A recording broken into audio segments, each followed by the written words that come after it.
असेही एक सीमोल्लंघन. शिरीनचे दवाखान्यातील गेले 2 आठवडे खूपच तणावात गेले होते. स्वतःच्या जीवापेक्षा छोट्या कांचनच्या तब्येतीची काळजी तिला जास्त बेचैन करत होती. 4 वर्षाची कांचन आयसीयू मध्ये आईशिवाय कशी राहत असेल? ती जेवली असेल का? रडत तर नसेल ना? ह्या प्रश्नांच्यामुळे तिच्या जीवाची उलघाल होत होती. काही बरे वाईट झाले तर परमजीतला कसे सामोरे जाणार, हा विचार तिला कासावीस करीत होता. समाधान फक्त इतकेच होते की आज तिचे कोरोना परीक्षण नकारात्मक आले होते. त्यामुळे ती आता कांचनला भेटू शकत होती. प्रतीक्षा कक्षात ती ह्या विवंचनेत बसली असता समोरून येणाऱ्या परमजीतला पाहून उत्तेजित होत धावत जाऊन त्याला बिलगली. आश्चर्य व आनंदाचा संमिश्र भाव तिच्या चेहऱ्यावर दिसत होता.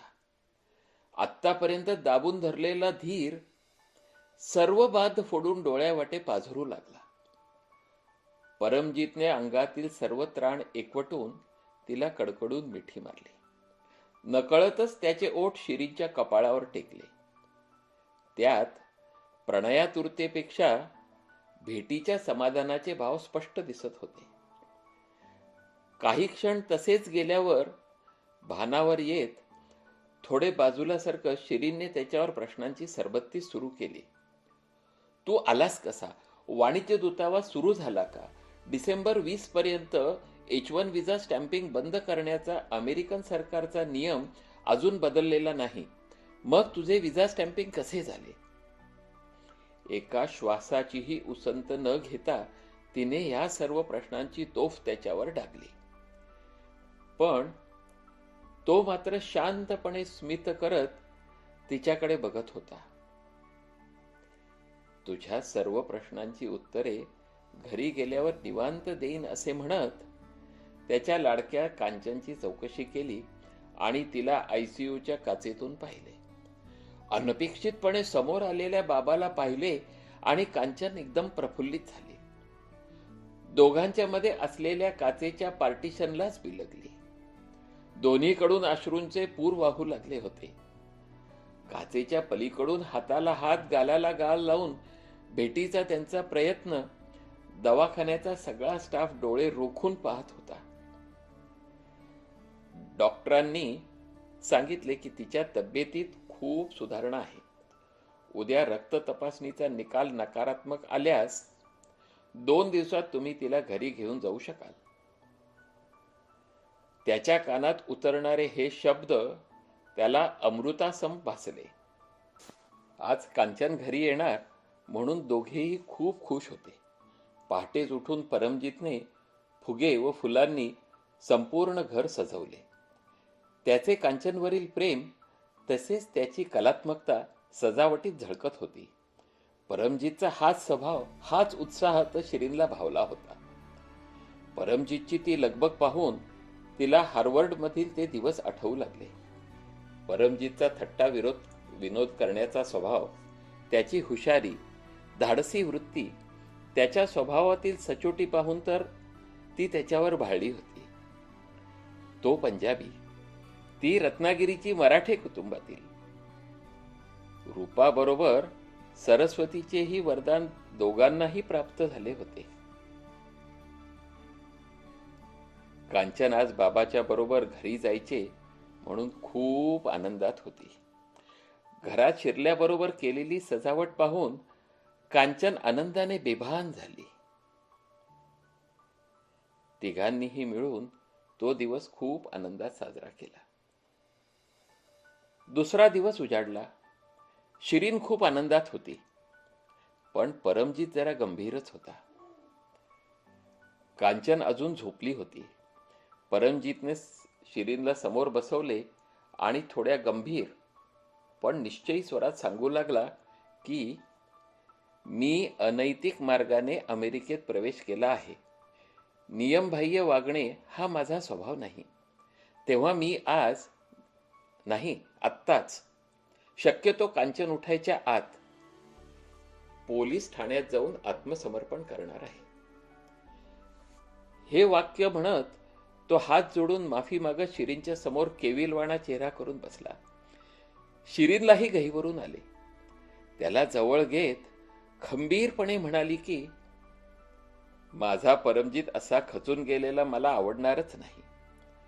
तुझा निर्णय योग्य आहे आणि मी तुझ्या निर्णयात, त्याच्या परिणामात, दुष्परिणामात कायम तुझ्या सोबत आहे याची खात्री बाळग. परमजित पूर्ण आत्मविश्वासाने उठला. देवाला नमस्कार केला. शिरीनने देवापुढे दिवा लावला व हसत मुखाने त्याला शुभेच्छांसह निरोप दिला. आज परमजितची न्यायालयात पेशी होती. त्याचे सहकर्मी व अन्य बरेच मित्र उपस्थित होते. शिरीन कांचनला जवळ घेऊन पहिल्या बाकावर बसली होती. न्यायालयातील सोपस्कार झाल्यावर परमजितने बोलायला सुरुवात केली.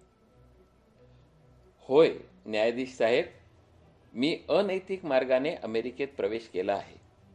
मला माझा गुन्हा मान्य आहे. तो पुढे सांगू लागला की माझी पत्नी व 4 वर्षाची मुलगी दोघींना कोरोनाची लागण झाल्याने दवाखान्यात दाखल झाल्याचे मला कळले आणि मी अमेरिकन वाणिज्य दूतावासात धाव घेतली. त्यांना सर्व परिस्थिती समजावून सांगितली व माझे US ला जाणे किती गरजेचे आहे हेही सांगितले. पण त्यांनी सरकारी नियम दाखवून सॉरी ह्या त्यांच्या एका शब्दाने माझ्यावर वज्राघात केला आणि माझ्या सर्व आशा धुळीला मिळवल्या. मी क्षणभर खचून गेलो होतो. पण मला माझ्या चिमुकलीचा हसरा चेहरा सतत डोळ्यासमोर दिसू लागला. सर्व नियम अनुकूल होऊन, व्हिसा स्टॅम्पिंग होऊन मी US मध्ये जाईपर्यंत उशीर तर होणार नाही ना. म्हणतात ना, मन चिंती ते वैरी न चिंती, तशी माझी अवस्था झाली होती. न्यायाधीश साहेब, आम्ही भारतीय लग्नाच्या वेळेस अग्नीच्या साक्षीने शपथ घेतो की आम्ही एकमेकांच्या सुखदुःखात साथ देऊ. आज शिरीनला निश्चितच माझ्या साह्याची गरज असणार. माझे कर्तव्य मला स्वस्थ बसू देत नव्हते. शिरीनने कांचनला सांगितलेली हिरकणीची गोष्ट आठवली. लेकराच्या ओढीपायी आपल्या जीवाचीही तमा न बाळगता तिने उंच कड्यावरून स्वतःला झोकून दिले होते. तोही एक अनैतिक मार्गच होता. त्या उंच कड्यावरून उडी मारल्यावर जगली वाचली असती तरीही नियम मोडला म्हणून तोफेच्या तोंडीही दिले जाऊ शकते ह्याची तिला कल्पना असणारच. तरीही तिने तो मार्ग स्वीकारला होता. माझे लेकीवरचे प्रेम काही त्या हिरकणीपेक्षा कमी नव्हते. पूर्ण विचारांती मी निर्णय घेतला आणि आता दुसरा काही मार्ग नसेल तर ह्या अनैतिक मार्गाचा पर्याय स्वीकारायचा. तो मार्ग खूप कष्टप्रद, बरेच लोक प्राणही गमावतात. मला हेही मंजूर होते, कारण मला त्यांच्या भेटीशिवाय राहणे आता शक्य नव्हते. परमजित पुढे सांगू लागला की मित्रांच्या मध्यस्थीने त्या एजंटकडे पैसे भरले व दुसऱ्याच दिवशी इक्वेडोरच्या विमानात बसलो. कारण त्या देशात भारतीयांना व्हिसा लागत नाही. आमचा एकूण 20 भारतीयांचा समूह इक्वेडोरहून बसने टुलकानला व पुढे टुर्बोला गेला. इथपर्यंतचा प्रवास ठीक झाला होता. सुरुवातीपासूनच एक लुईज नावाचा एजंटचा माणूस आमच्या बरोबर होता. पुढचा प्रवास क्रूजने होणार हे कळले होते. क्रूज कसली, एक लहानशी होडी होती व त्यात खचाखच लोक भरलेली होती. लुईज ओरडून सांगत होता की हलू नका, कालच एक नाव बुडाली व त्यातील सर्वांना जलसमाधी झाली आहे. सगळेच घाबरलेले होते, त्यामुळे एकदम गप्प बसले. आमची नाव हेलकावे खात कशी तरी उराबाची खाडी पार करून कपूरगनाला पोचली. सगळ्यांनी रोखून धरलेला श्वास सोडला. सगळ्यांचे हात पाय आखडले होते. रात्रीचे 12 वाजून गेले होते. एका टपरीमध्ये आम्ही रात्र काढली. सकाळी लुईज सांगू लागला की पुढचा प्रवास जरा कठीणच आहे. आपल्याला एका निबिड अरण्यातून चालत जावे लागणार आहे. इथे लुटालूट होऊ शकते, असे म्हणत त्या लुईजने आमचे पारपत्र, जास्तीचे पैसे, फोन सर्व मागून घेतले व जंगलाच्या बाहेर पडलो की देतो म्हणून सांगितले. वाटेत चोरांनी किंवा पोलिसांनी अडवलेच तर $40 दिल्यावर सुटका होईल, पण त्यांच्याशी हुज्जत घालू नये असेही बजावले. आता आमचा हा अवघड प्रवास सुरू झाला. मला या प्रवासाची माहिती असल्याने त्यातील भयतेची थोडी कल्पना होती. पहाटेचे 6 वाजले होते. सगळ्यांनी एकत्र राहायचे असे ठरवत त्या जंगलात चालायला सुरुवात केली. जंगल इतके घनदाट होते की दिवस आहे की रात्र हे कळणे देखील कठीण होते. खाली साठलेल्या चिखलात झाडाच्या फांद्या वेली चुकवत, कुठे खरचटत ठेचकाळत असा आमचा प्रवास चालू होता. एखादी उन्हाची तिरीप चुकून आलीच तर वेळेचा अंदाज येत होता. खरं तर सगळ्यांना खूप भूक लागली होती. लुईसने प्रत्येकाला बिस्किटाचे पुडे व तत्सम खाण्याचे पदार्थ दिले होते. ते US पर्यंत जाईपर्यंत पुरवायचे होते. चालता चालता आम्ही बिस्किटं खायला सुरुवात केली. अविश्रांत चालणे सुरू होते. घटकाभर विश्रांती घ्यावी हा विचार सुद्धा मनात येत नव्हता. दमलोय ही जाणीव देखील पाप वाटेल अशी स्थिती होती. बहुधा एव्हाना रात्र झाली असावी. आता जरा जास्तच सांभाळून राहायला हवे हा विचार मनात येत असतानाच काही गणवेशधारी पोलिसांनी आम्हाला कराडले. दर डोई $40ची जणू लाचच घेतली. एव्हाना तो लुईस कुठे दिसेनासा झाला होता. त्याच्याकडे मोठ्या विश्वासाने आम्ही आमचे जोखमीचे सामान दिले होते. मध्यरात्रीचा सुमार असावा. हिंस्त्र श्वापदांचे ओरडणे ऐकू येत होते. सहप्रवाशांना धीर देण्याइतकी देखील हिंमत कोणाकडे शिल्लक नव्हती. आमच्यापैकी एक जण 2 मिनिटे विसावण्यासाठी एका दगडावर बसला व मागून त्याच्या दुर्दैवानेच एका मोठ्या अजगराच्या रूपात त्याच्यावर झडप घातली व सर्वांच्या समोर त्याला जिवंत गिळला. हे दृश्य इतके भयावह होते की बहुतेकांना दरदरून घाम फुटला. काहींना भोवळ आली तर काहींच्या विजारी देखील ओल्या झाल्या. आता सगळे दुप्पट वेगाने चालू लागले. आता कितीही दमले तरी जंगल पार होईपर्यंत कोणी खाली बसेल याची तिळमात्रही शक्यता नव्हती. अविरत चालणे चालूच होते. एवढ्यात मला ठेच लागली म्हणून खाली लक्ष गेले तर ते एक प्रेत होते. आमच्या आधीच्या एखाद्या प्रवाशाचे असणार. मी मागच्यांना खूण केली व ते हे प्रेत चुकवून येऊ लागले.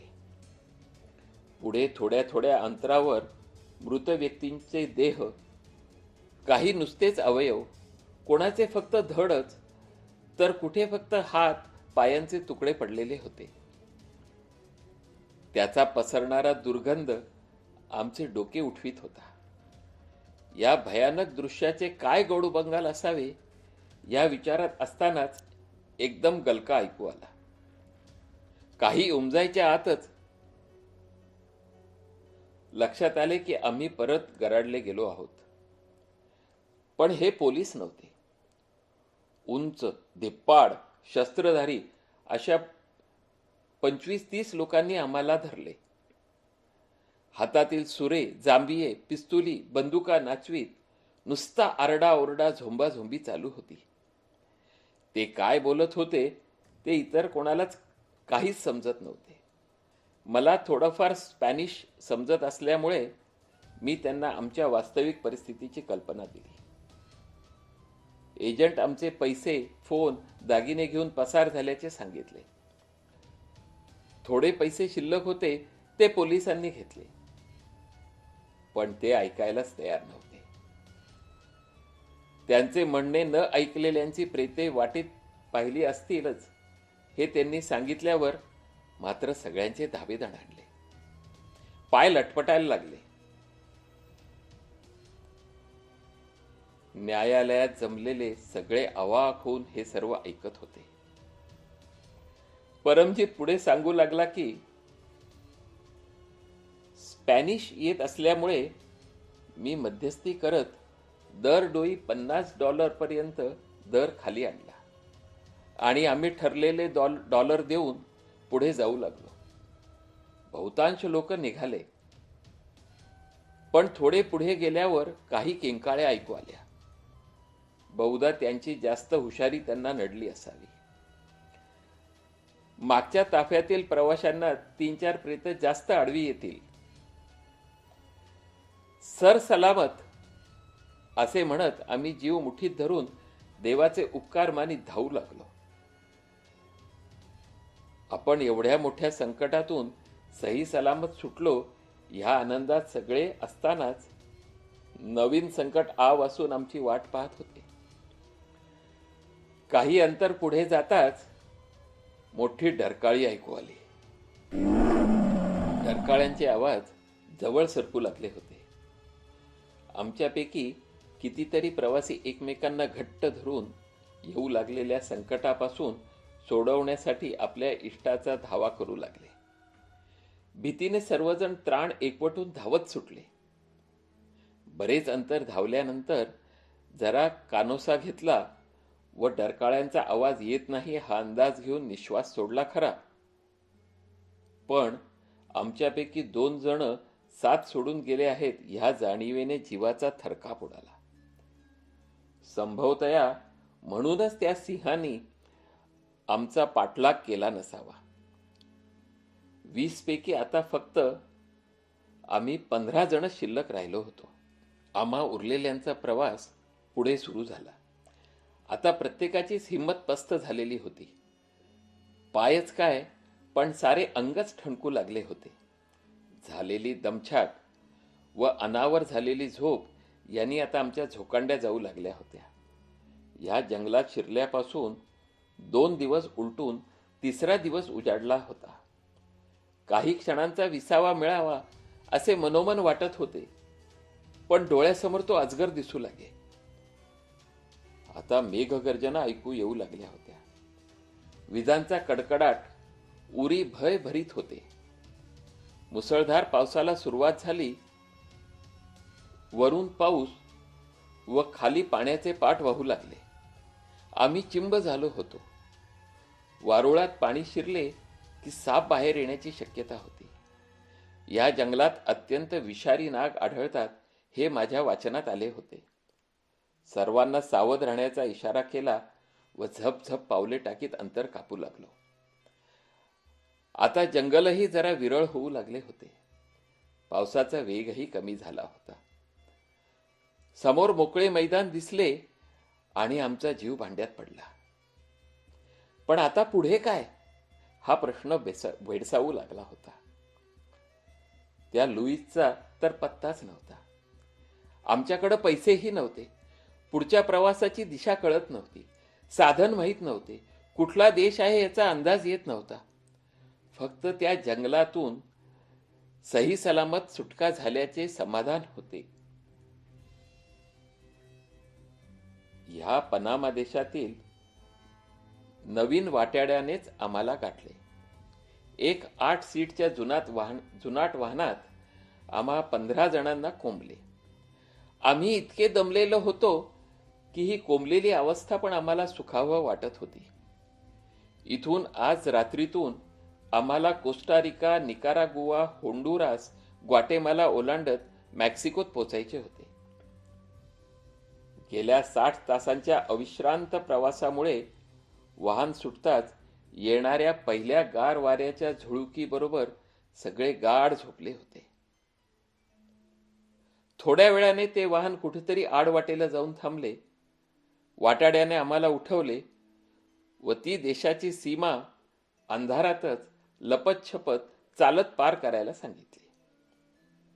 आता हे नकोसे झाले होते, पण आलिया भोगासी असावे सादर म्हणत आम्ही हे दिव्यही केले. तो परत म्हणाला की मेक्सिकोला जाईपर्यंत प्रत्येक देशाच्या सीमेवर हे असेच करावे लागणार. आता मात्र स्वतःचाच राग येऊ लागला होता, पण पर्याय नव्हता.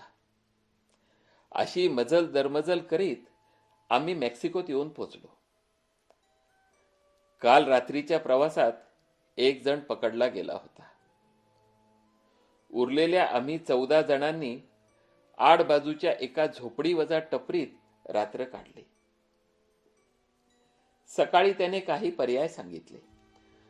बसच्या सामानाच्या डिक्कीत लपून बसायचे. इथे तपास यंत्रणा खूप प्रभावी आहेत व पकडले जातात डिपोर्ट. दुसरा पर्याय म्हणजे रणरणत्या उन्हात बसच्या टपावर झोपून जायचे. ह्यात अंग भाजून निघते. सर्वात अवघड मार्ग मी निवडला, कारण ह्यात पकडले जाण्याची शक्यता सर्वात कमी. दुग्धजन्य पदार्थ वाहून नेणाऱ्या डिफ्रीझरमध्ये लपून जायचे. शून्यापेक्षा सुमारे 4 ते 5 अंश कमी तापमान असणार. तापमानाच्या अंतरामुळे आत गेल्यावर हायपोथर्मिया ह्या आजारामुळे हातपाय आखडणे, ताप येणे, शुद्ध हरपणे किंवा हृदयक्रिया थांबून मृत्यू देखील संभव आहे. मी एकट्यानेच हा पर्याय निवडला, कारण मला कांचनचा चेहरा दिसत होता. तिच्या भेटीची इच्छा अनावर झाली होती. आमचा प्रवास सुरू झाला. थोड्या वेळाने आमच्या वाहन चालकालाच माझी दया आली व त्याने त्याचेच एक ब्लँकेट मला दिले. त्यामुळे पुढचा प्रवास माझा थोडा तरी सुखाचा झाला. परत अमेरिकेच्या सीमेवर जवळ येताच त्याने मला उतरवले. आता हायपरथर्मियाची भीती बाळगत हा वाळवंटाचा भाग दुपारच्या रणरणत्या उन्हात सुमारे 10 मैल लपतछपत पार केला. मला जवळच ऑस्टिनला जायचे असल्या कारणाने त्याच वाहन चालकाने मला ऑस्टिन शहरात उतरवले. त्याचे शतशः आभार मानून मी दवाखान्याकडे धाव घेतली. न्यायाधीश महोदय, ह्या दोघींना बघितले आणि माझा सर्व शीण लगेच उतरला. 2 दिवसानंतर कांचनचा रिपोर्ट निगेटिव्ह आला. तिला घरी आणले व दुसऱ्याच दिवशी पोलिसांकडे आत्मसमर्पण केले.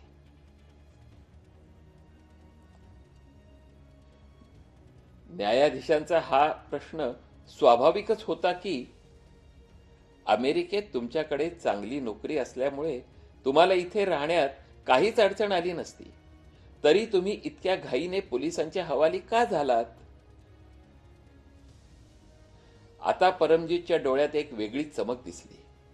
तो ताठमानेने सांगू लागला की मी सच्चा हिंदुस्थानी आहे.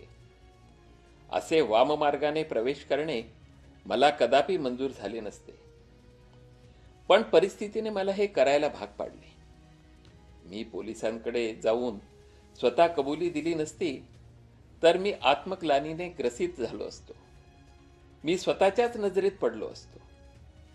माझी ही अशी छवी मी माझ्या मुलीपुढे ठेवू इच्छित नव्हतो. शिवाय उद्या माझ्या अशा वर्तनाने माझ्या देशाच्या प्रतिष्ठेलाही धक्का बसण्याची शक्यता नाकारता येत नाही. मला हे सहनच झाले नसते. आणखीही एक तितकेच महत्वाचे कारण आहे. मला अमेरिकेबद्दलही तितकाच आदर आहे. या देशातील हार्वर्ड सारख्या प्रख्यात विश्वविद्यालयाने मला उच्च विद्या विभूषित केले. इथेच मला माझी प्रिय पत्नी भेटली व माझ्या प्राणापेक्षाही प्रिय अशी कन्या प्राप्त झाली. ह्याच देशातील मायक्रोसॉफ्ट सारख्या मोठ्या कंपनीने मला नोकरी दिली, पदोन्नतीही दिली, खूप सवलती व चांगला पगारही दिला. मला समाजात प्रतिष्ठा मिळवून दिली. सुख, समृद्धी, आनंद, समाधानही तर अमेरिकेनेच दिले आहे. अशा देशाशी मी प्रतारणा करणे स्वप्नात देखील शक्य नाही. न्यायाधीश साहेब, म्हणून मी आत्मसमर्पण केले. मला माहीत आहे की या माझ्या गुन्ह्याची शिक्षा म्हणून मला डिपोर्ट करून नेहमीसाठी अमेरिकेत प्रवेश नाकारला जाऊ शकतो. मायक्रोसॉफ्टची नोकरीही जाईल. हे सर्व मला मान्य आहे, पण कायम खाली मान घालून चोरासारखे आत्मग्लानी जगणे मंजूर नाही. आपण द्याल ती शिक्षा मी आनंदाने स्वीकारेन. परमजीतची कैफियत ऐकून लोकांनी त्याच्या खरेपणाचे टाळ्या वाजून स्वागत केले. न्यायालयातील सर्व भारतीयांची अभिमानाने छाती फुगली. पहिल्या रांगेत बसलेल्या शिरींच्या डोळ्यातून कौतुक ओसंडून वाहू लागले. 10 वर्षापूर्वी तिने केलेल्या परमजीतच्या निवडीचा आज अभिमान वाटला. एरवी निर्विकार असणाऱ्या न्यायाधीशांच्या चेहऱ्यावरील भाव आता बदलले होते. त्यांनी निकाल वाचायला सुरुवात केली. आरोपीने त्याचा गुन्हा मान्य केला आहे. त्याला शिक्षेची कल्पना देखील आहे. त्याचा हा अपराध अमेरिकेच्या नियमानुसार अक्षम्य आहे. एक पॉज घेत ते पुढे वाचू लागले की